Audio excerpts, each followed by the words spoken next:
Sarah Martinez had always believed that moving to the small coastal town of Millbrook would give her family the fresh start they desperately needed. After her divorce from her abusive ex-husband, she packed up her life in the city with her 8-year-old daughter Emma and sought refuge in this quiet community where nobody knew their story. The town seemed perfect: tree-lined streets, friendly neighbors, and a local elementary school where Emma could make new friends without the shadow of their past hanging over them. Sarah found work at the local diner, Coastal Cafe, where the owner, Mrs. Henderson, hired her despite her limited waitressing experience. The pay wasn't much, but it was enough to cover rent on their small apartment above the hardware store. Emma adjusted well to her new school, making friends quickly and seeming happier than she had been in months. For the first time in years, Sarah felt like she could breathe freely. The trouble started 3 weeks after they arrived. Sarah was walking Emma home from school when she noticed a group of men hanging around outside Murphy's Bar, a dingy establishment on the edge of town that seemed to attract the wrong crowd. These weren't locals. Their expensive cars and flashy jewelry marked them as outsiders. Sarah quickened her pace, instinctively pulling Emma closer as they passed by. "Hey there, beautiful," one of them called out. He was tall and lean with slicked back hair and a gold tooth that glinted when he smiled. "New in town? Maybe we should get acquainted." Sarah ignored him, keeping her eyes straight ahead as she guided Emma past the group. The man's laughter followed them down the street, making her skin crawl. That night, she made sure all their windows were locked tight. The incidents escalated quickly. The same group of men seemed to appear wherever Sarah went. When she was at the grocery store, they would walk past her aisle, making crude comments just loud enough for her to hear. When she was at work, they would sit at the counter, ordering coffee after coffee while staring at her with unsettling intensity. The man with the gold tooth, who Sarah learned was called Rico, seemed to be their leader. Mrs. Henderson noticed Sarah's growing anxiety. "Those men have been causing trouble around town," she said one evening as they closed the diner. "Nobody knows exactly what they're involved in, but it's nothing good. The police chief, Bob Morrison, he's been trying to find a reason to run them out of town, but they haven't actually broken any laws yet." Sarah's heart sank. She had hoped that leaving the city would mean leaving behind the fear that had dominated her marriage. Her ex-husband had connections to dangerous people, and she had always worried that his threats about finding her weren't empty words. Now, faced with a new threat, she felt that familiar knot of anxiety forming in her stomach. The harassment became more direct when Rico and his crew discovered where Sarah lived. She would find them parked outside the hardware store, engines running, music blasting. They would follow her to work, keeping just far enough behind to avoid being called stalkers, but close enough to make their presence known. Emma began having nightmares, and Sarah found herself jumping at every sound. One evening, as Sarah was locking up the diner, Rico approached her directly for the first time. "You know, Sarah," he said, somehow knowing her name despite never having been introduced, "this is a small town. People talk. I hear you're all alone here, no family, no boyfriend to protect you, and that pretty little girl of yours." Sarah's blood ran cold. The mention of Emma made her hands shake as she fumbled with her keys. "I don't know what you want," she said, trying to keep her voice steady. "But please just leave us alone." Rico laughed, a sound that held no warmth. "What I want is simple. You're going to help us with a little business arrangement. See, we need someone respectable, someone the locals trust, to help us move some merchandise through this sleepy little town. You work at the diner, you talk to everyone, you're perfect for what we need." "I'm not interested," Sarah said firmly, finally, getting her key into the lock. Rico's smile disappeared. "I don't think you understand. This isn't a request. We know all about you, Sarah Martinez. We know about your ex-husband in Chicago, about why you really left. We know about Emma's school schedule, about the route she takes to her friend's house on weekends. It would be such a shame if something happened to disrupt your nice, quiet life here." The threat was clear, and Sarah felt the same helplessness she had experienced during her marriage. She wanted to scream, to fight back, but, with Emma to protect, she felt trapped. That night, she called the police, but Chief Morrison's hands were tied. "They haven't actually committed a crime," he explained sympathetically. "Making vague threats and being generally unpleasant isn't enough to arrest them. But I'll increase patrols in your area." The increased police presence only seemed to amuse Rico, and his men. They would wave cheerfully at the patrol cars, making sure to stay just within the bounds of legal behavior. Sarah realized that the small-town police force, well-meaning as they were, wasn't equipped to handle this level of sophisticated intimidation. As days turned into weeks, the psychological pressure intensified. Sarah would find notes slipped under her door, nothing directly threatening, just reminders that they were watching. A photo of Emma playing in the school playground. A receipt from the grocery store where Sarah shopped, with her purchases circled in red ink. Each message was a demonstration of how closely they were monitoring her life. Emma began to notice the changes in her mother. "Why are you so scared all the time, Mom?" she asked one evening as Sarah triple-checked the locks on their apartment door. "Did Dad find us?" Sarah's heart broke at the fear in her daughter's voice. She had worked so hard to give Emma a sense of safety and normalcy, and now it was all crumbling again. "No, sweetheart," she said, forcing a smile. "Daddy doesn't know where we are? Mommy's just being extra careful, that's all." But Sarah knew she couldn't keep protecting Emma from the reality of their situation much longer. Rico's men were becoming bolder, sometimes following Emma home from school at a distance, always careful to stay just far enough away to maintain plausible deniability if questioned. The message was clear. They could reach Emma anytime they wanted. The breaking point came on a rainy Thursday evening. Sarah was walking home from work when Rico stepped out of an alley, blocking her path. He wasn't alone. Two of his associates flanked him, their presence making it clear that running wasn't an option. "You've been thinking about my offer," Rico said, though it wasn't really a question. "And I think you're ready to be reasonable." "I told you, I'm not interested in whatever you're selling," Sarah replied, trying to step around him. Rico grabbed her arm, his grip tight enough to leave bruises. "See, that's where you're wrong. You don't have a choice anymore. Tomorrow night, there's going to be a delivery at the docks. You're going to be there to receive it, and then you're going to store it in the diner's basement until we tell you otherwise." "The diner doesn't have a basement," Sarah said, grasping at straws. Rico's smile was cruel. "Then, I guess you better figure out another place, because if you're not there tomorrow night, things are going to get very unpleasant for you and Emma. And just so we're clear about how serious I am." He pulled out his phone and showed Sarah a photo that made her blood freeze.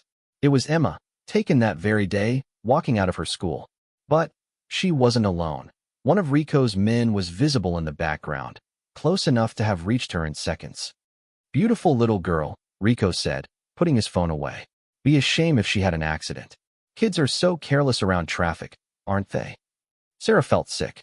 The threat against Emma was no longer subtle or implied. It was direct and immediate. She nodded shakily, hating herself for capitulating but seeing no alternative.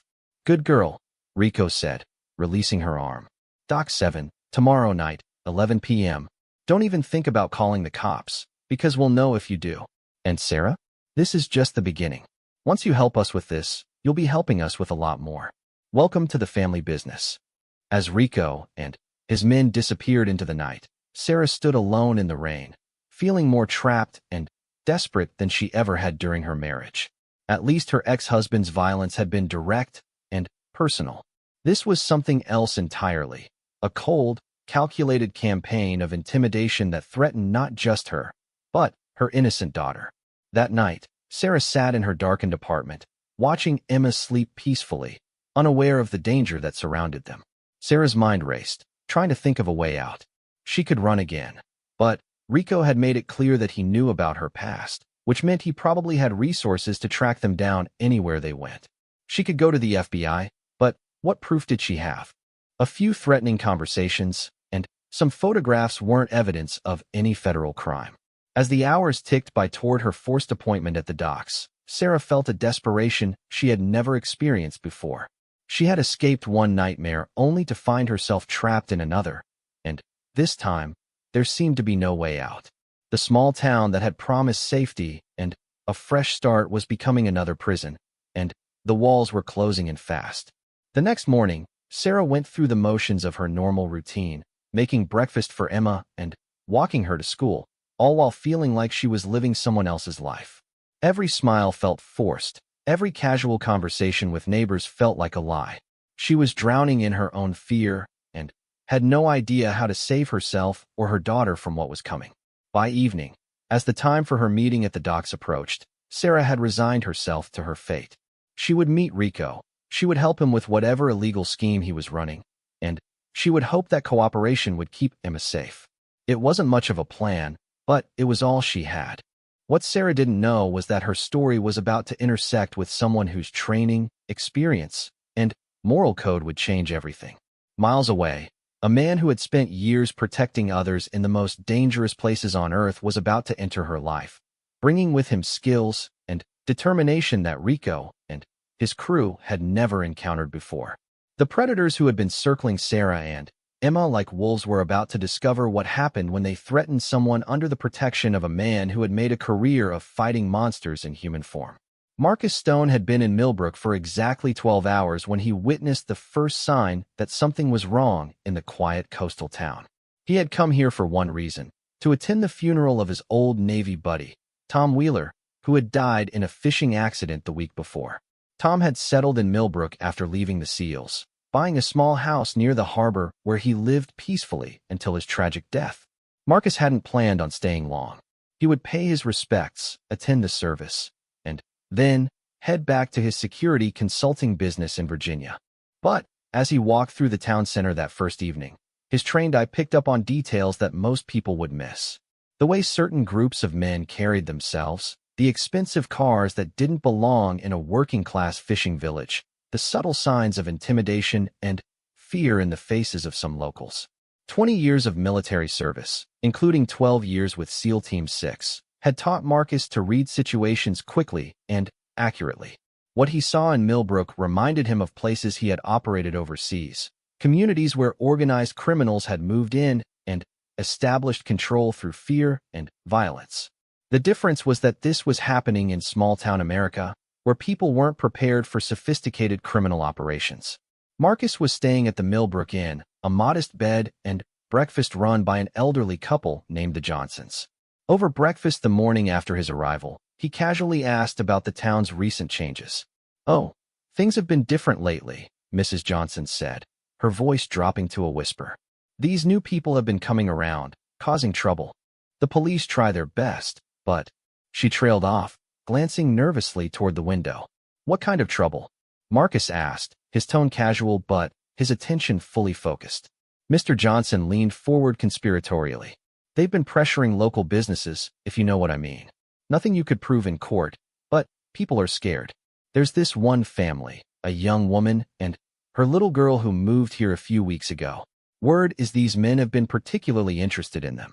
Marcus felt a familiar tightening in his chest.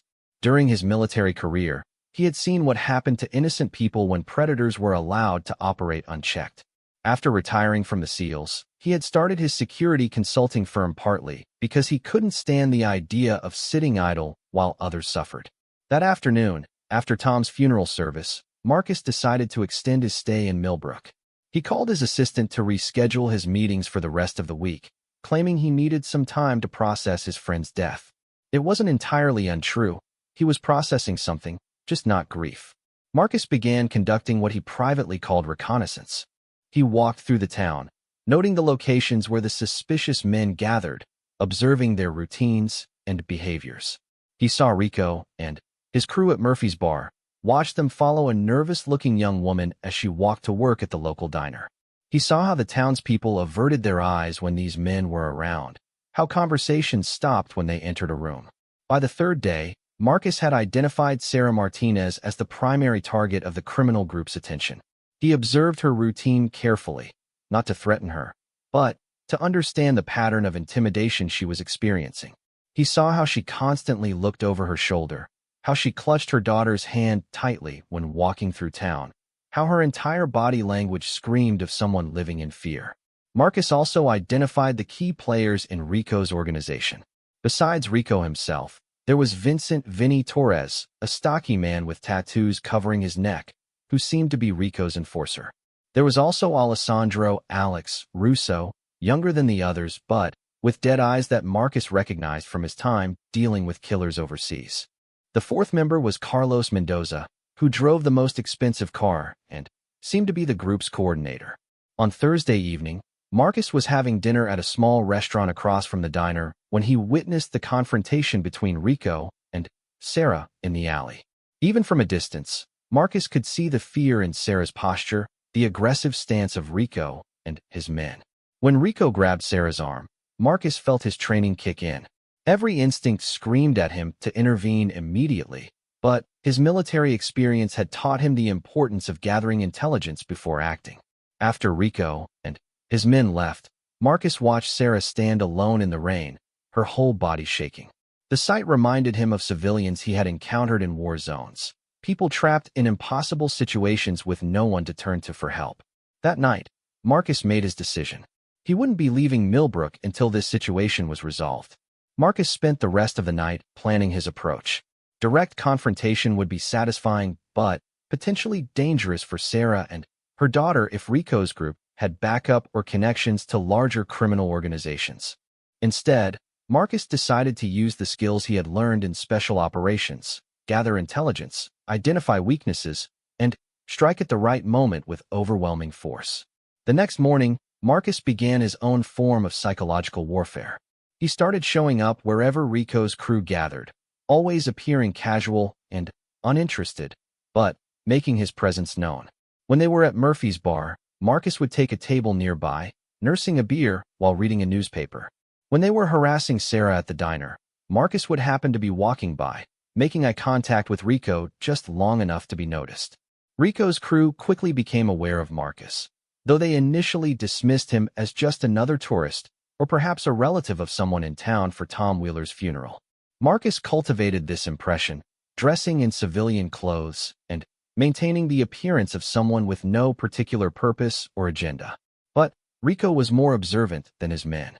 Something about Marcus bothered him, the way he moved, the way he carried himself, the complete lack of intimidation in his demeanor when their eyes met. Most people in town either avoided looking at Rico entirely or showed clear fear when they did. Marcus looked at him like he was studying an interesting but harmless insect. On Friday evening, as Sarah was preparing for her forced meeting at the docks, Marcus was conducting his own surveillance of the waterfront area. He identified multiple escape routes, noted the locations of security cameras, and observed the normal patterns of activity around the harbor. If Sarah was being forced into something illegal at the docks, Marcus intended to be in position to intervene. At 10:30 p.m., Marcus watched from the shadows as Sarah arrived at Dock 7, her movements clearly showing her reluctance and fear. She waited alone for 20 minutes before a van pulled up, and Rico emerged with two of his men. Marcus was too far away to hear the conversation, but he could see Sarah's body language as she was apparently given instructions about handling some kind of cargo. A boat arrived at 11:15, and Marcus watched as several large crates were unloaded. Even from his hidden position, Marcus could tell that whatever was in those crates was valuable. The men handling them moved with the careful precision of people dealing with either explosives or expensive contraband. Sarah was directed to sign some kind of paperwork, her hands visibly shaking as she wrote. Marcus noted the license plate of the van, the registration numbers on the boat, and took photos with a high-powered camera he had acquired during his stay in town. This was clearly a significant criminal operation, not just local intimidation. Sarah was being forced to participate in something that could destroy her life and separate her from her daughter permanently. After the transaction was completed and the crates were loaded into the van, Marcus watched Rico approach Sarah one final time. Even without hearing the words, Marcus could see that Rico was making additional threats or demands. Sarah nodded repeatedly, her posture showing complete defeat. As the criminals departed and Sarah stood alone on the dock, Marcus made his decision about how to proceed. He couldn't continue to observe from the sidelines while an innocent woman and child were being terrorized and forced into criminal activity. It was time to make contact with Sarah and offer her a way out of her nightmare. The following morning, Marcus was waiting outside Emma's school when Sarah arrived to drop off her daughter. He approached carefully, keeping his hands visible and his demeanor non-threatening. "Excuse me, Mrs. Martinez," he said quietly. "My name is Marcus Stone. I'm a friend of Tom Wheeler, the man who died in the fishing accident last week. I wonder if I could speak with you privately for a moment." Sarah's immediate reaction was fear. Another stranger approaching her meant another potential threat. But something about Marcus was different from Rico and his crew. His voice was calm and respectful, His stance was protective rather than aggressive, and his eyes showed concern rather than predatory interest. "I know you're in trouble," Marcus said simply. "I know about Rico and his men, and I know what happened at the docks last night. I'm here to help if you'll let me." Sarah's defenses crumbled at hearing her situation acknowledged so directly. For weeks, she had felt completely alone, with no one who understood the danger she was facing. "I can't," she whispered. "If they know I talk to anyone, they'll hurt Emma." "They won't hurt anyone," Marcus said with quiet certainty. "I promise you that. But I need you to trust me, and I need you to tell me everything. What are they making you do?" Over the next hour, sitting in Marcus's rental car parked away from prying eyes, Sarah told him everything. The initial harassment, the escalating threats, the forced participation in the smuggling operation, and Rico's promise that this was just the beginning of her involvement in their criminal enterprise. Marcus listened without interruption, his military training allowing him to process the information while maintaining a calm exterior. Inside, however, he was experiencing a familiar cold anger, the same feeling he had when confronting terrorists who targeted innocent people. Rico and his crew had chosen the wrong person to terrorize. "What are they smuggling?" Marcus asked when Sarah finished her story. "I don't know exactly," Sarah replied. "The crates were heavy, and they treated them like they were very valuable." Rico mentioned something about pharmaceutical supplies, but he was obviously lying. Marcus nodded. Based on his observation of the careful handling and the high value placed on the cargo, he suspected they were dealing with either high-end narcotics or possibly weapons. Either way, Sarah's forced involvement made her an accessory to serious federal crimes. "Here's what's going to happen," Marcus said. "First, you and Emma are going to be safe. That's not negotiable. Second, Rico and his friends are going to leave Millbrook and never come back. Third, you're going to be free to live your life without fear."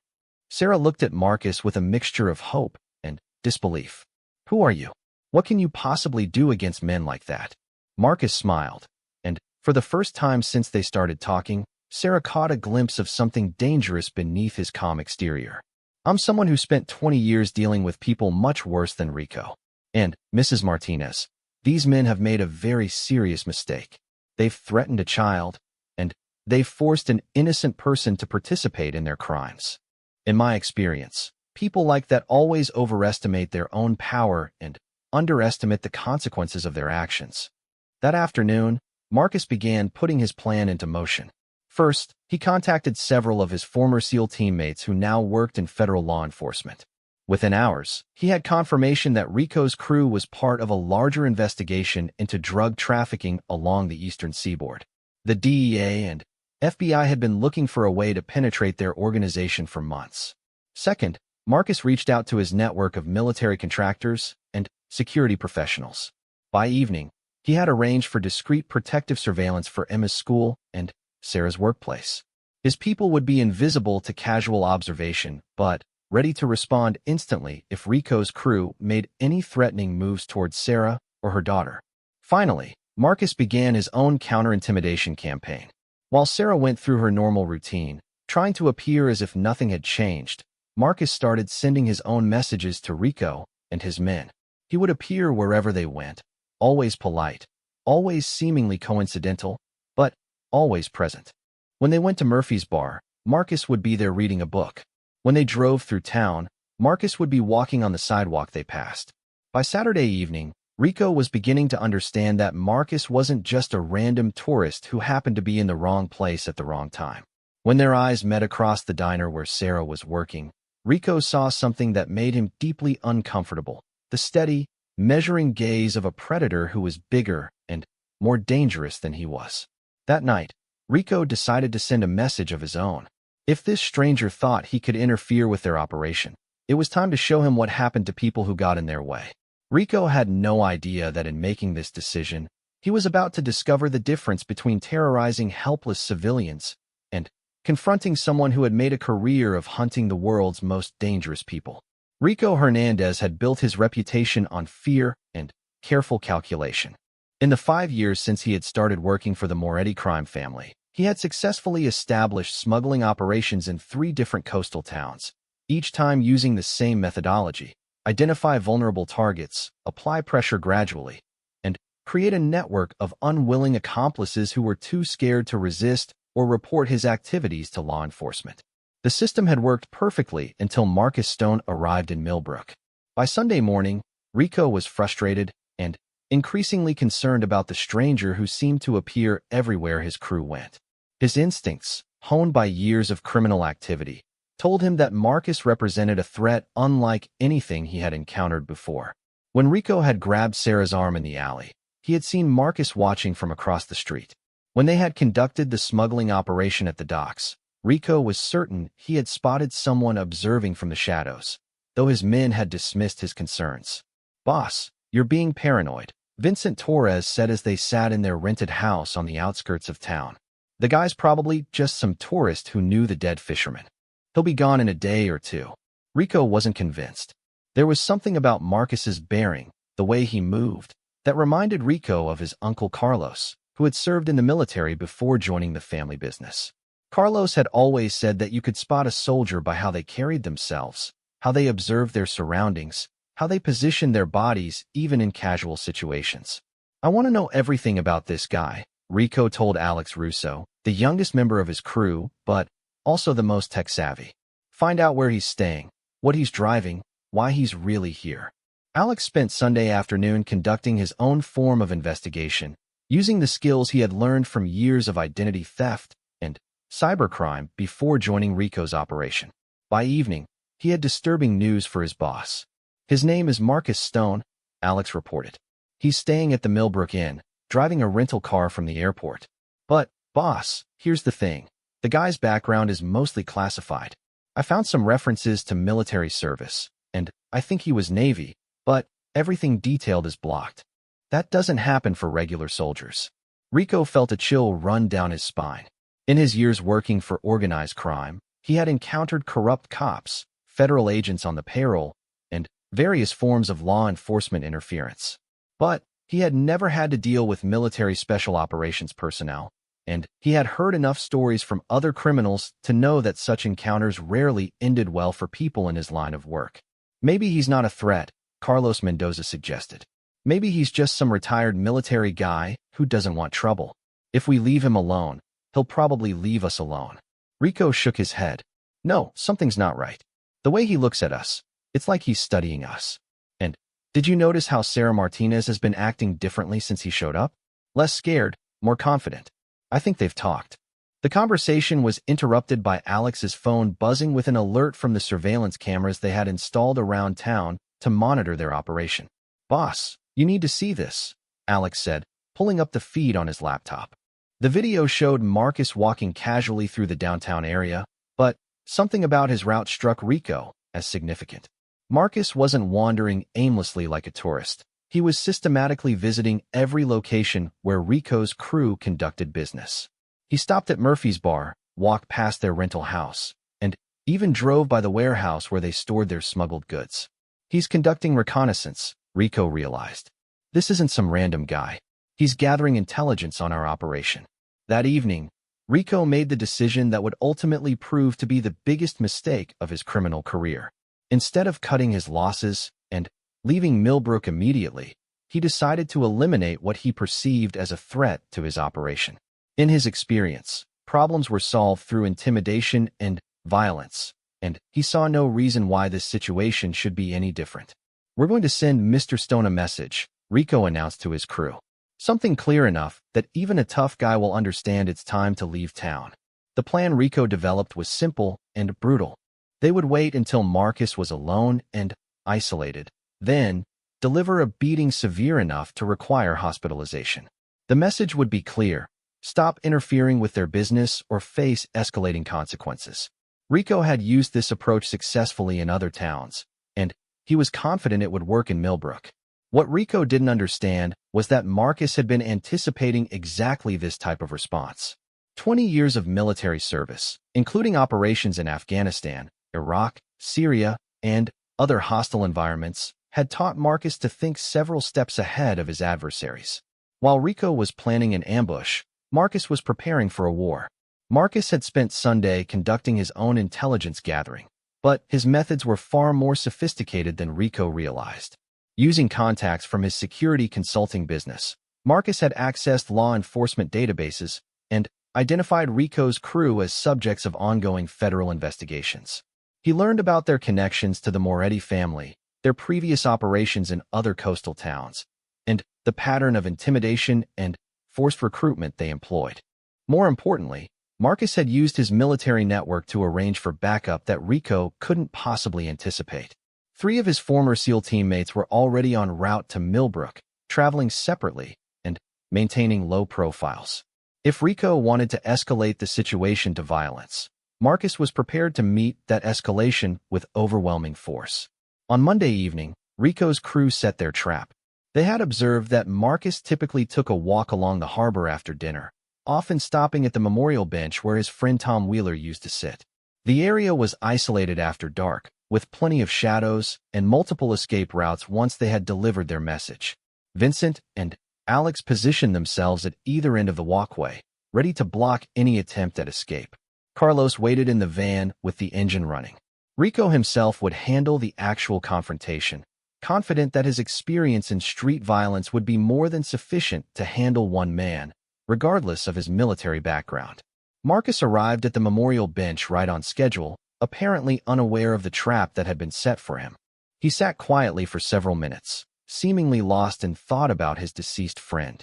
To Rico, watching from the shadows, Marcus appeared completely vulnerable and unprepared for what was about to happen. Rico emerged from hiding with theatrical confidence, wanting Marcus to see him coming, to have time to realize how helpless his situation was. Well, Mr. Stone, Rico said, his voice carrying the mocking tone he used to intimidate his victims. Out for another one of your evening walks. Marcus looked up calmly, showing no surprise or concern at Rico's appearance. Beautiful evening, he said conversationally. Nice and quiet. Perfect for having a private conversation. The lack of fear in Marcus's voice unsettled Rico, but he pressed forward with his plan. Yeah, about that. See, I think you and I need to reach an understanding. You've been sticking your nose into business that doesn't concern you, and that's going to stop tonight. Is it? Marcus asked, standing up slowly. Rico noticed that Marcus's stance was perfectly balanced, his hands loose at his sides, his weight distributed in a way that suggested he could move explosively in any direction. Vincent, Alex, Rico called, and his 2 associates emerged from their hiding spots, blocking the exits just as planned. Marcus glanced at both men without apparent concern, then returned his attention to Rico. So you decided to escalate, he said, sounding almost disappointed. I was hoping you'd be smarter than that. Rico pulled a knife from his jacket, the blade gleaming in the moonlight. Last chance, Stone. Walk away from Millbrook tonight, and don't come back. Otherwise, you're going to learn what happens to people who interfere with my business. Marcus smiled, and Rico felt a chill of unease. There was something wrong with this picture. The victim of an ambush wasn't supposed to be this calm, this confident. Rico, Marcus said, before we do this, there's something you should know about me. I don't care about your military stories, old man, Rico snarled, advancing with the knife held low and ready. Whatever you think you learned in the army isn't going to help you against 3 men with nothing to lose. Navy, Marcus corrected quietly. And you're absolutely right. What I learned won't help me against 3 men with nothing to lose. Rico paused, momentarily confused by the apparent agreement. The problem is, Marcus continued, you're not 3 men with nothing to lose. You're 3 criminals who picked a fight with the wrong person, and you have everything to lose. Rico lunged forward with the knife, expecting to catch Marcus off guard with a sudden attack. What happened next would be burned into his memory for the rest of his life. Marcus moved with a speed and precision that seemed impossible for his size. He sidestepped Rico's attack so smoothly that Rico found himself stabbing empty air while Marcus's hand closed around his wrist with crushing force. Before Rico could process what was happening, Marcus had twisted his arm behind his back, relieved him of the knife, and driven him face first into the memorial bench. The entire encounter took less than 3 seconds. Vincent Torres, seeing his boss neutralized, charged forward with a baseball bat he had been concealing. Marcus released Rico and turned to face this new threat, and Vincent found himself looking into eyes that held no trace of mercy or hesitation. The last thing Vincent remembered was Marcus stepping inside his swing and driving an elbow into his solar plexus with enough force to lift him off the ground. Alex Russo, the youngest member of the crew, had always prided himself on being tougher and more ruthless than his age suggested. Seeing both his colleagues disabled in a matter of seconds, he pulled a pistol from his waistband, confident that superior firepower would end this humiliating situation. He never got the chance to find out. Before Alex could properly aim his weapon, Marcus had closed the distance between them and delivered a combination of strikes that left Alex unconscious on the ground, his gun spinning away into the darkness. The entire confrontation had lasted less than 30 seconds. Rico, struggling to his feet with blood streaming from his broken nose, found Marcus standing calmly in the center of the walkway, neither winded nor showing any signs of strain from the violence that had just occurred. Vincent was curled in a fetal position, trying to remember how to breathe. Alex wasn't moving at all. "Here's what's going to happen," Marcus said, his voice as calm as if he were discussing the weather. "You and your crew are going to leave Millbrook tonight. You're going to forget about Sarah Martinez and her daughter. You're going to find a new line of work that doesn't involve threatening innocent people." Rico spat blood and tried to maintain some semblance of authority. "You don't know who you're messing with. I have connections, people who will make you disappear if you don't back off."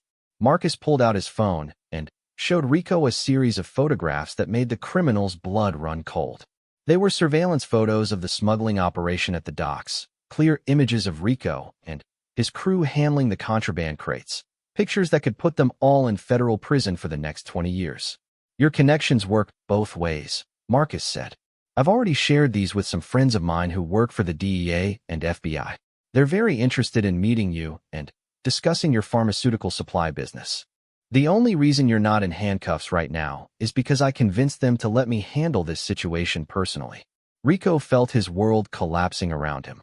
Federal law enforcement attention was the one thing his operation couldn't survive.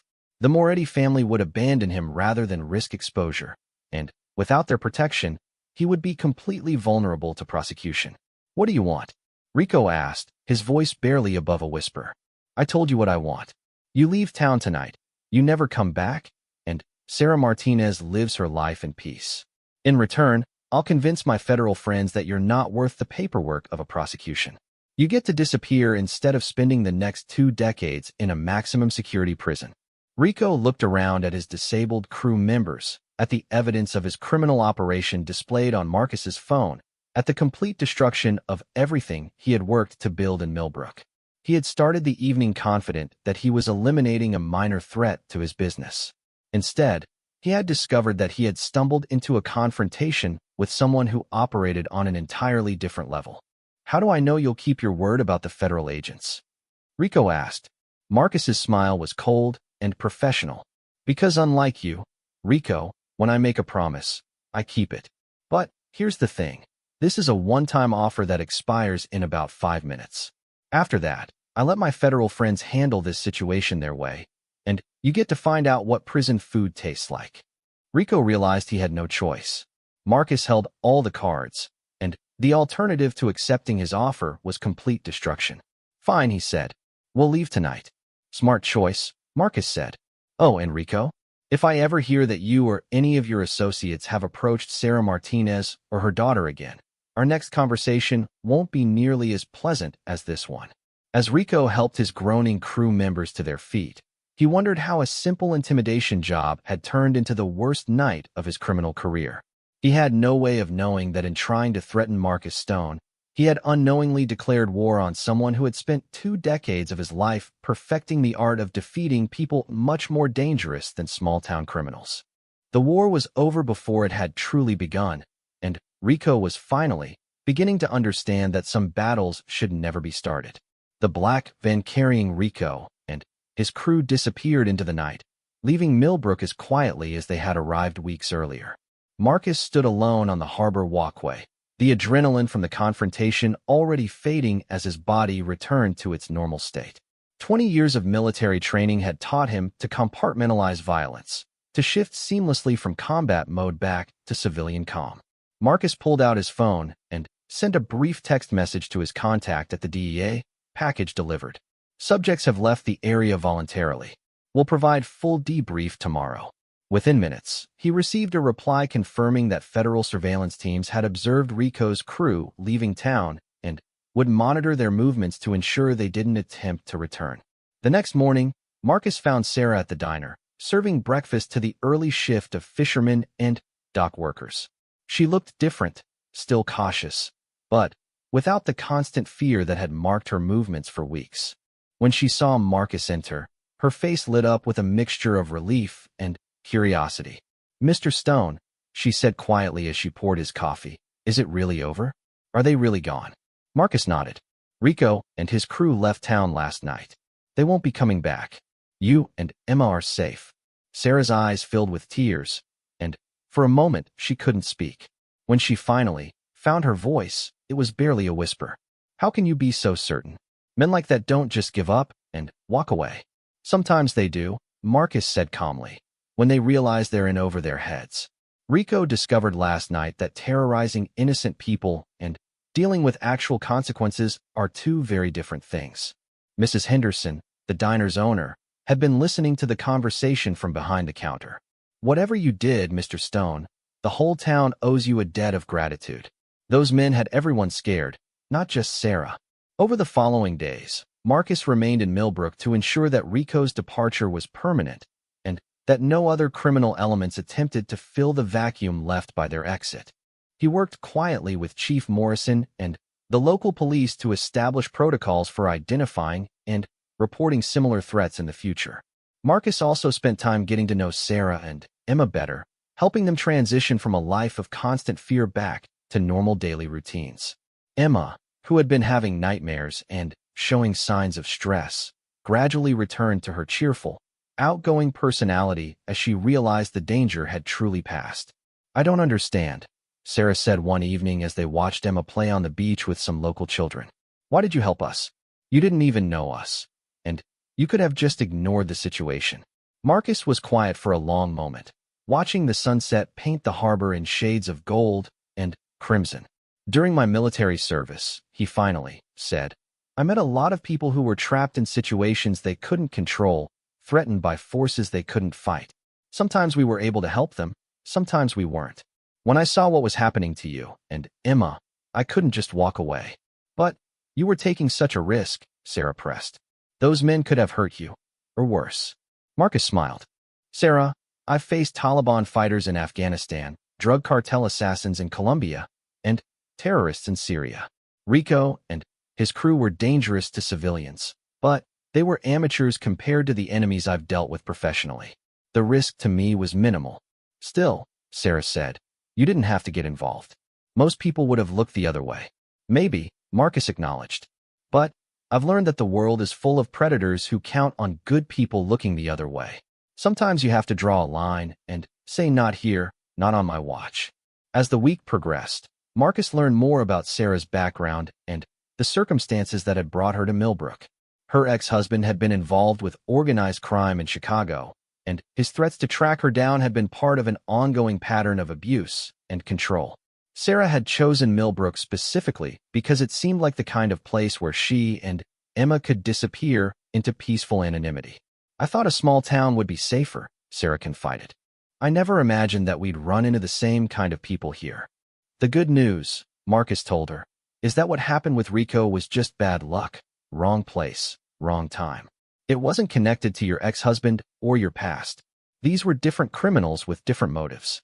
Marcus had used his law enforcement contacts to verify that Sarah's ex-husband was currently in federal prison on charges unrelated to his domestic abuse, meaning he posed no current threat to Sarah and Emma.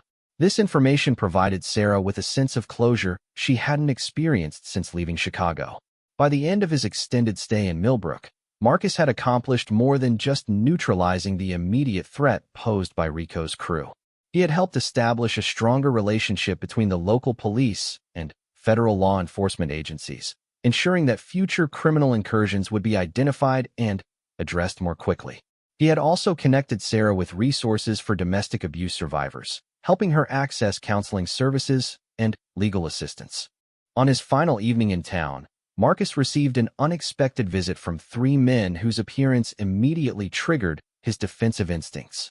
They were well-dressed, polite, and clearly not local to Millbrook.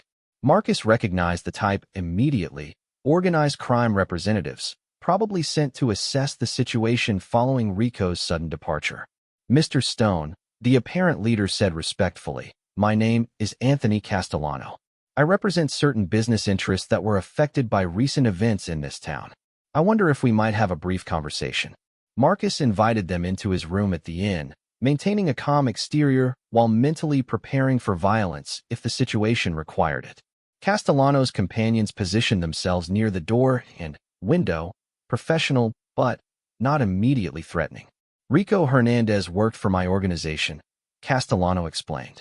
"When he suddenly ceased communications and abandoned his operation here, it created certain complications for our business relationships.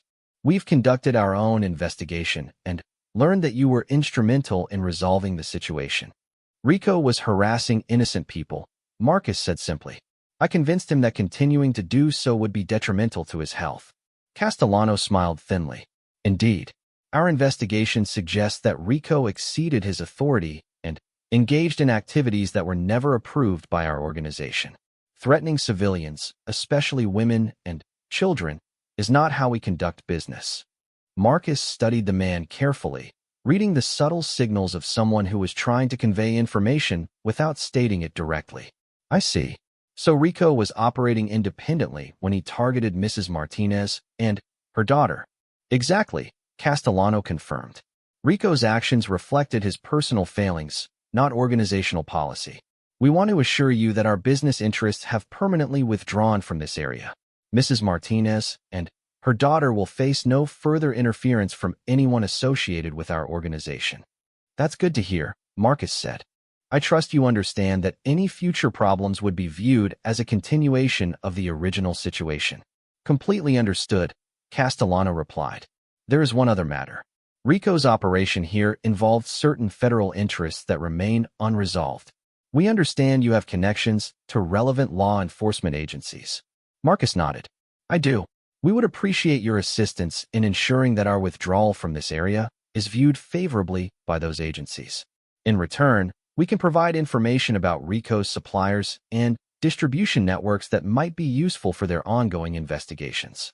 The offer was a classic organized crime trade: information in exchange for reduced scrutiny. Marcus had seen similar deals during his military service when intelligence agencies needed cooperation from criminal organizations to accomplish larger objectives. "I'll pass along your message," Marcus said. "Whether they're interested in making that kind of arrangement isn't up to me." "Of course," Castellano said, standing to leave. "One final thing, Mr. Stone. Your reputation has reached certain circles in our organization. If you're ever interested in private security consulting work that pays extremely well, we would be pleased to discuss opportunities with someone of your capabilities." "Thank you for the offer," Marcus replied politely, "but I'm selective about my clients." After Castellano and his associates left, Marcus called his DEA contact to report the conversation. The federal agents were indeed interested in the intelligence trade Castellano had proposed, and arrangements were made for follow-up meetings that would occur far from Millbrook. The next morning, Marcus prepared to finally leave the town where he had come to attend a funeral and ended up dismantling a criminal operation. Sarah and Emma came to say goodbye, both looking healthier and happier than they had since arriving in Millbrook. "I don't know how to thank you," Sarah said, her voice thick with emotion. "You gave us our lives back." "You would have found a way to handle it yourself," Marcus told her. "You're stronger than you realize. You protected Emma, you survived your marriage, and you had the courage to start over in a new place. That takes a special kind of strength." Emma, who had initially been shy around Marcus, stepped forward and hugged him tightly. "Will we see you again?" she asked. "Maybe," Marcus said. "And remember, if you ever need anything, Mrs. Henderson has my contact information." As Marcus drove away from Millbrook, he reflected on the events of the past 2 weeks. He had come to honor a fallen friend and ended up protecting a family from criminals who preyed on the innocent. In many ways, it was exactly the kind of mission that had defined his military career, using his skills and training to stand between predators and their intended victims. Marcus's phone rang as he reached the highway that would take him back to Virginia. It was Sarah. "Mr. Stone," she said, "I just wanted you to know that Emma started school this morning, and for the first time since we moved here, she wasn't afraid. She walked into that building with her head held high, ready to learn and make friends and just be a normal kid. That's because of what you did for us." "That's because of what you did for her," Marcus corrected. "You made the hard choice to leave a dangerous situation and start over somewhere safe. You put her needs first, even when it cost you everything familiar in your life. I just helped remove a temporary obstacle." 6 months later, Marcus received a letter from Sarah with a photo of Emma winning first place in her school science fair. The little girl was beaming with pride, holding her trophy high, surrounded by friends and classmates. On the back of the photo, Emma had written in careful 8-year-old handwriting, "Thank you for helping my mom not be scared anymore."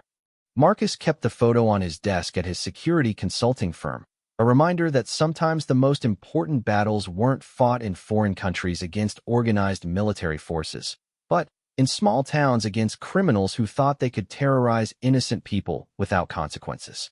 The case had also enhanced Marcus's reputation in both law enforcement and private security circles. Word had spread about the Navy SEAL who had single-handedly dismantled an organized crime operation without firing a shot or causing permanent injury to anyone involved. The precision and restraint he had shown became a model for how skilled operators could handle civilian threats without escalating to unnecessary violence. Rico Hernandez, meanwhile, had taken Marcus's advice about finding a new line of work. Federal surveillance indicated that he had left the Moretti organization and relocated to a different state where he now worked as a mechanic at his uncle's auto repair shop.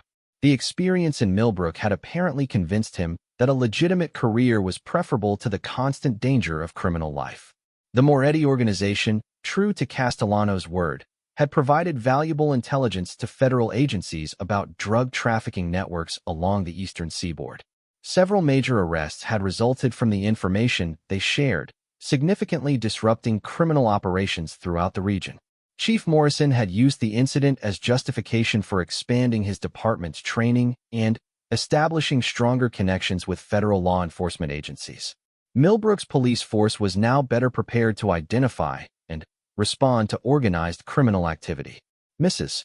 Henderson had framed a newspaper clipping about the town's recent visitor who helped restore peace to our community and displayed it prominently in the diner. She never mentioned Marcus by name, but everyone in town knew the story, and it had become part of local folklore. Most importantly, Sarah and Emma had thrived in their new home. Sarah had been promoted to assistant manager at the diner and had started taking evening classes at the community college. Emma had joined the local soccer team and was at the top of her class academically. They had built the normal, peaceful life that Sarah had dreamed of when she first decided to leave Chicago. The story of what happened in Millbrook would be retold many times over the years, sometimes accurately, and sometimes with embellishments that made it more dramatic than the actual events. But the core truth remained constant. When predators threatened innocent people, a protector had stepped forward to draw the line and say, "Not here, not on my watch."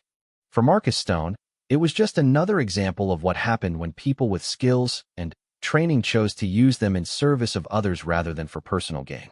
It was the kind of mission that gave meaning to all the years of sacrifice and training that defined his military career. And for Sarah and Emma Martinez, it was the moment when their new life truly began, free from fear, free from threats, and full of the possibilities that came with genuine safety and peace.